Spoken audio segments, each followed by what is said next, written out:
लिख लो जो बोले सो निर्भय शिवदास जी महाराज की जय। जब घर से चल कर गए तो लगनी चाहिए कि नहीं लगता है का सत्संग जी। आज का सत्संग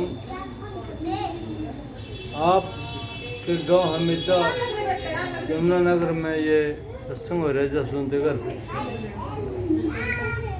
और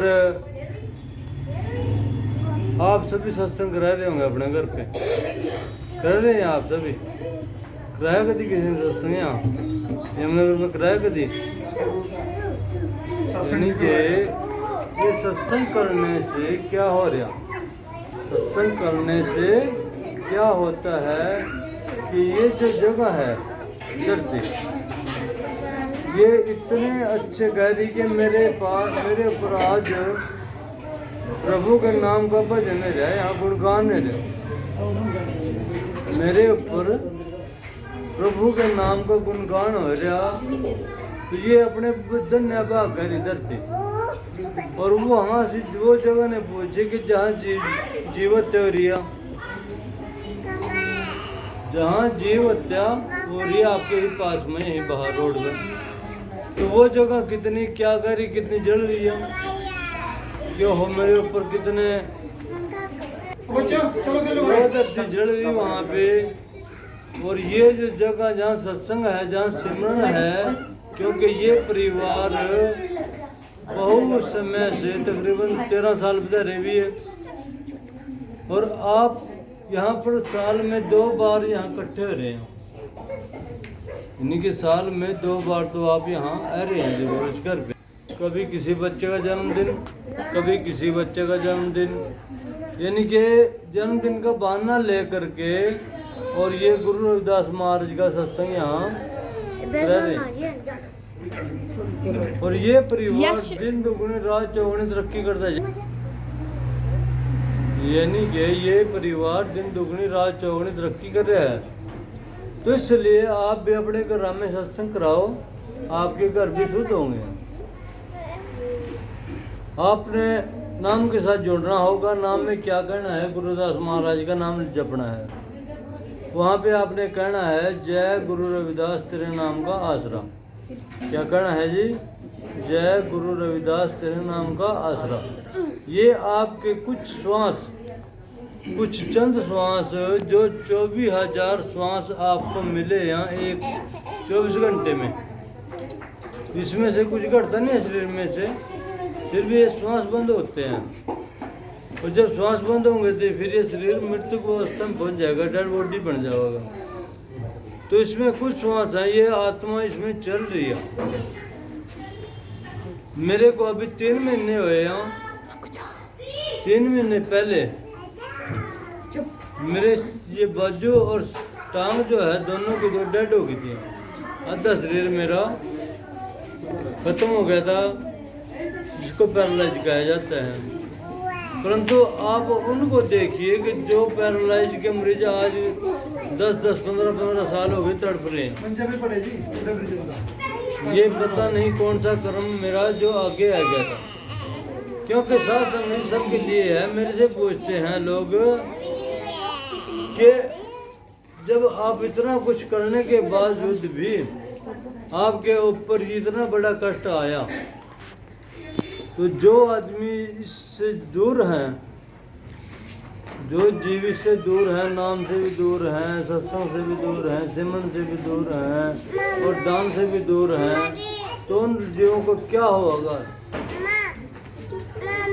लेखा अभी गाया है वाणी में कि लेखा धर्मराज ने मांगना पाप ना कर बंदिया।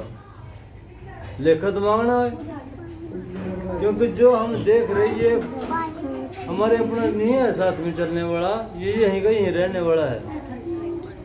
तो इसलिए साथ संग जी, आज यमुनानगर हमीदे में जसवंत घर पे सत्संग हो रहा है। ये मैं एक दास्तान सुनाता हूँ जो हमारे गुरु प्रसाद महाराज सुनाते थे। वो कहते थे कि सत्संग हुआ था हर हफ्ता, जहाँ सत्संग घर में सत्संग होता है ना, तो वहाँ सत्संग हुआ था। और उस सत्संग के घर के अंदर पहले कच्चे मकान में स्टीरों आते लकड़ी के चढ़े, अब तो लेंटर का रिवाज आ गया, तो लकड़ी के स्टीर वहाँ थे और उस स्टीर में गुण और गुण रहते थे। लग जाता है ना गुण, लकड़ी में लग जाता है, तो गुण और गुण नहीं वो दोनों से लकड़ी में लग गया। तो नीचे सत्संग हो रहा और सत्संग वो गुण नहीं कह रही है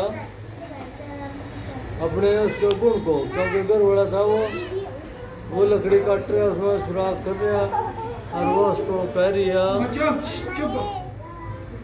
कि तू सत्संग सुन ले, तू सत्संग सुन ले। संता का सत्संग चले होया है और ये सुन तू। और वो कह रहा कि मैंने काम कर लेने दे, और सत्संग की बात है, क्योंकि हमने बच्चे पालने, अपने बच्चे होने हैं, हर जीव के पास बच्चे हों, तो हमारे पास बच्चे होने हैं और बच्चे हमें पालने हैं। तो सत्संग जी वह बैठ कर सत्संग सुने करा और वो अपना वही लकड़ी काट रहा, सुराख कर रहा, उसका अपने लस लग रहा। तो क्या हुआ, एक दिन जाना हो जा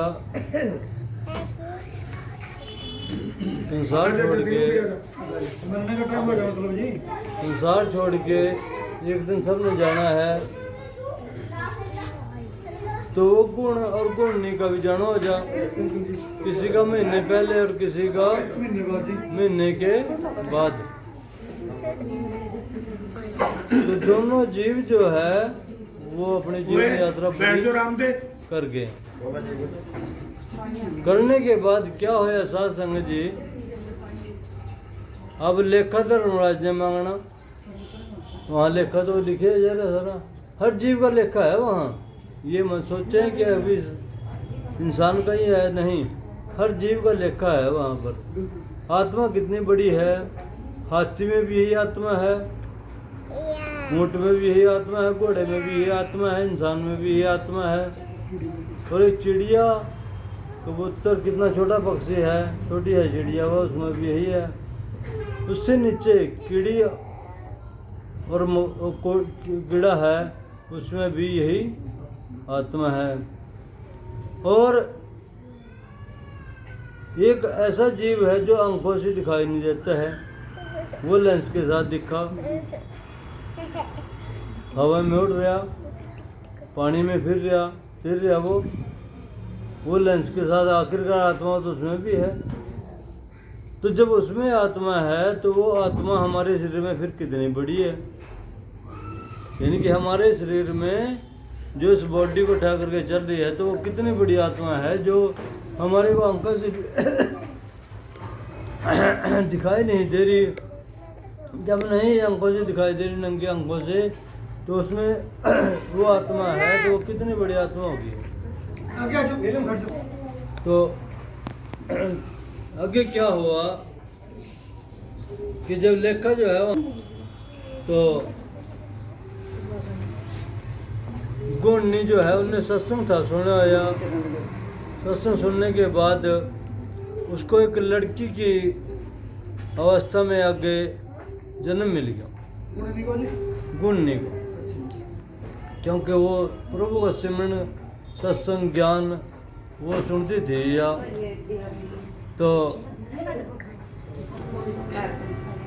उसको लड़की के, और लड़की भी वो जगह मिली उसको जो एक बादशाह की लड़की, राजा के घर कि वहाँ पर उसने जन्म मिला। हाँ, राजा के घर पे उसको जन्म मिल गया।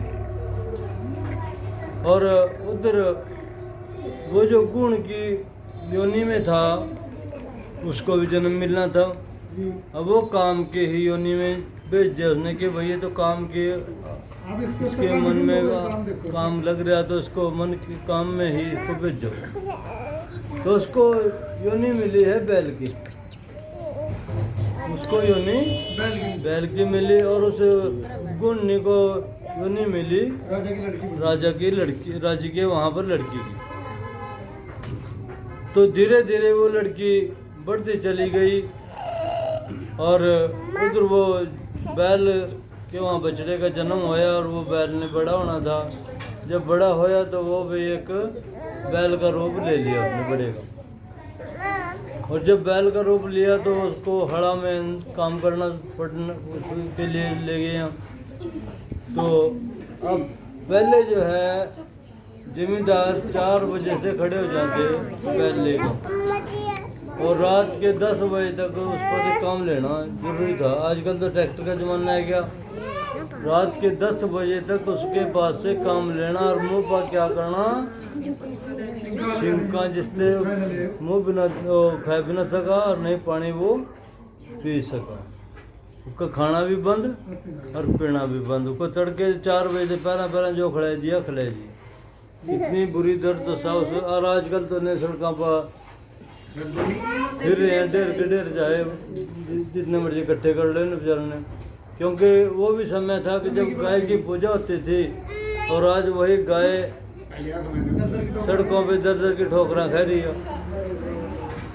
ठीक है नहीं? तो साथ संग जी क्या होया कि वो बैल काम करता रहा और बढ़ता चला गया। और वो लड़की भी पढ़ लिख करके जवान होगी, तकड़ी होगी और उसकी शादी का समय आया। क्योंकि जवान जब लड़की हो जाती है तो उसकी शादी करनी निश्चित है। तो उसकी शादी का समय हो गया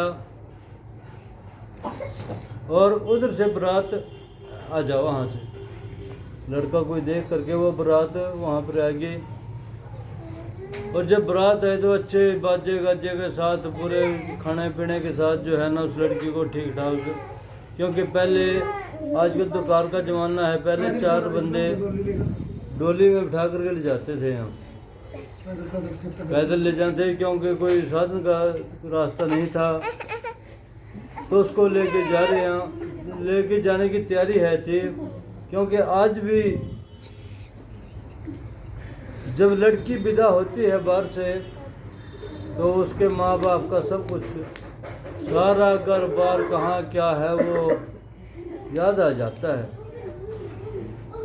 क्योंकि वो समय इतना अच्छा है कि वो अपने पिताजी का परिवार घर बार छोड़ करके और वो जिसने पढ़ाई लिखाई खिलाया पिलाया इतना अच्छा उसके लिए कराया तो वो उसको छोड़ करके उन्हें जाना ही पड़ता है। और उसको एक एक चीज़, जब एक एक चीज़ उसके याद आ रही और डोली वहाँ खड़ी है उसमें बैठी तो उसको सब कुछ और परमात्मा के ध्यान उसका लग गया कि ओहो, जब उसमें डोली में बैठी कि आज 20 साल हो गए मेरे को यहाँ, 20 साल के बाद जो है ना ये पति मिला मेरे को।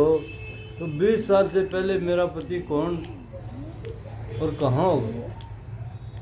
इनकी 20 साल से पहले भी तो पति कोई होगा, वो उसके वक्त याद है क्या कि आज तो ये मिल गया, पर 20 साल से पहले कौन था?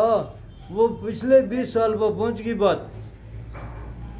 तो जब वहाँ गई और ध्यान लग गया कि हो तुम तो इसमें छत में रहते हैं, दोनों के दो गुण के और गुणने की अवस्था में तुमने अपना जीवन व्यतीत कर रहे हैं, बच्चे पाल रहे हैं। तो ये तेरे को अवस्था थी पहले मिली हुई। तो अरे वो है कहाँ फिर? तो देखा क्या वो बैल जो है ना उस टाइम पर, क्योंकि 18-20 साल पर जाएगा बैल बुढ़ापे में आ जाता है। तो वो बुढ़ापे में आ गया और उस लड़की का जाना हो जा, डोली उठा करके वो उसको लेकर जा रहे हैं। तो जब लेकर के डोली को जा रहे हैं और उसको वो याद आ रहा कि वो कहाँ होगा तेरे घर वाला वो।